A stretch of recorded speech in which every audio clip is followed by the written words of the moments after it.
300ویں رات۔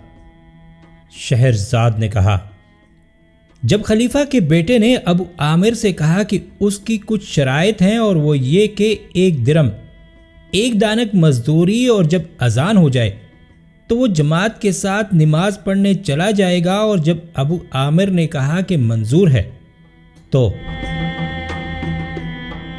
شہرزاد نے اپنی کہانی جاری رکھتے ہوئے بادشاہ شہریار کو بتایا کہ جب ابو عامر بصری نے خلیفہ کے بیٹے کی شرائط مان لی تو وہ اسے لے کر گھر گیا، اور اس نے دیکھا کہ اس لڑکے نے اتنا اچھا کام کیا کہ اور کسی کو اس نے اتنا اچھا کام کرتے نہ دیکھا تھا۔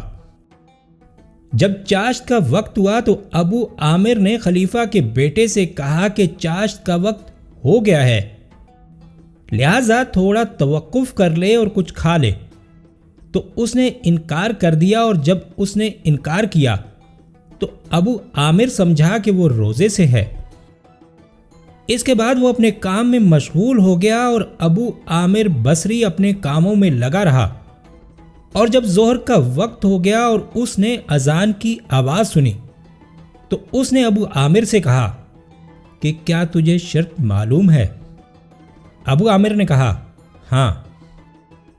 اب اس نے اپنی پیٹی کھول دی، وضو کیا، اور اس خوبی سے کیا کہ ابو عامر بصری کہتا ہے کہ اس نے اس سے بہتر وضو کرتے کسی کو نہیں دیکھا، اور پھر جا کر جماعت کے ساتھ نماز پڑھی اور اپنے کام پر لوٹ آیا۔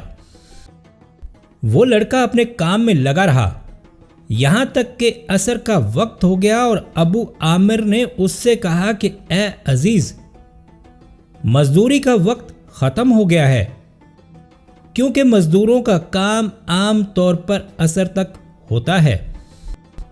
اس نے جواب دیا کہ سبحان اللہ، میں تو شام تک مزدوری کرتا ہوں۔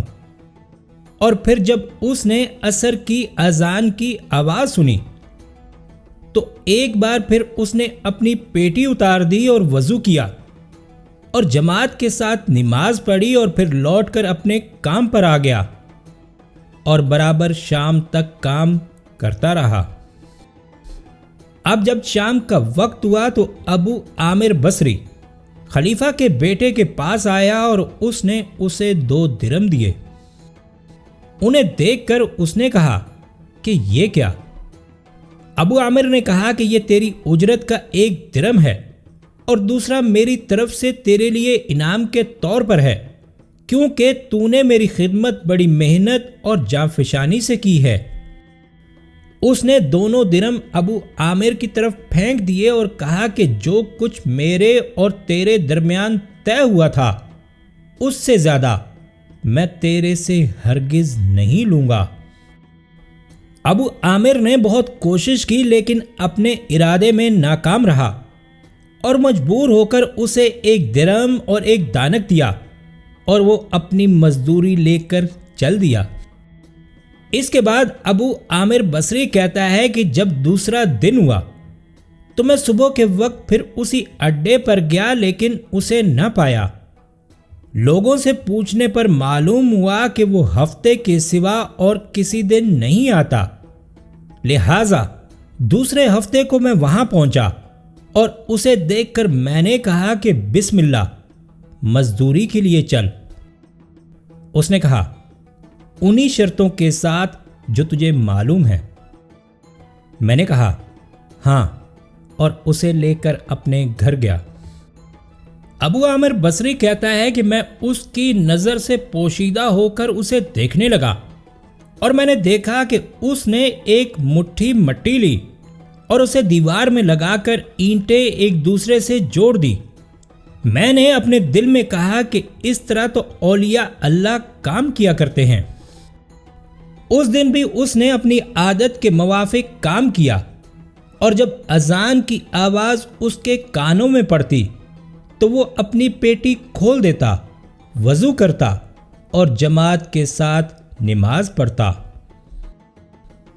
جب شام کا وقت ہوا اور اس نے کام سے فراغت پائی اور میں نے دیکھا کہ اس نے پہلے دن سے زیادہ کام کیا اب میں اس کے پاس گیا اور اسے اس کی مزدوری دے دی اور وہ اسے لے کر چلا گیا۔ ابو عامر بصری کہتا ہے کہ جب تیسرا ہفتہ آیا تو میں پھر اسی اڈے پر گیا لیکن اسے نہ پایا۔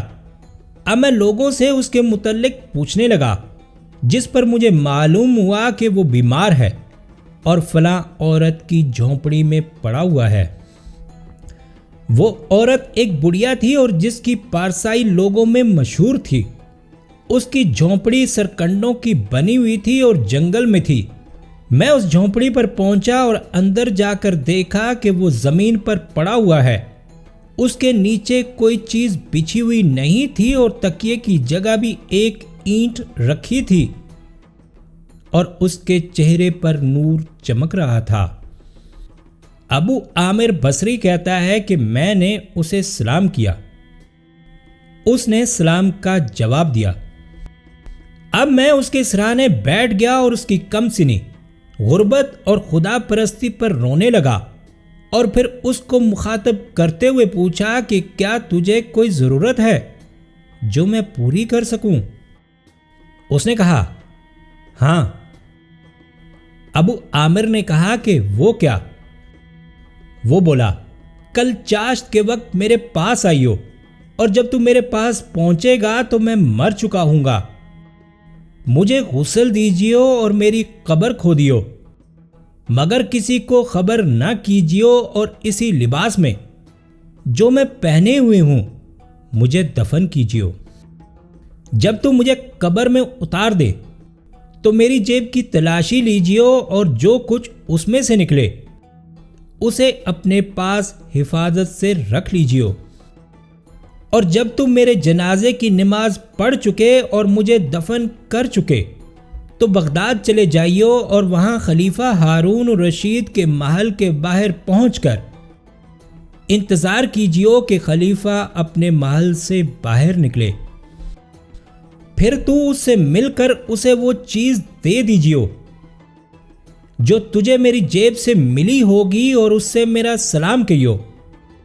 یہ کہہ کر اس نے شہادت کا کلمہ پڑھا اور عمدہ لفظوں میں اپنے پروردگار کی ثنا کی اور استغفار میں مشغول ہو گیا۔ اب شہرزاد کو ثبوتی دکھائی دی اور اس نے یہ کہانی بند کر دی۔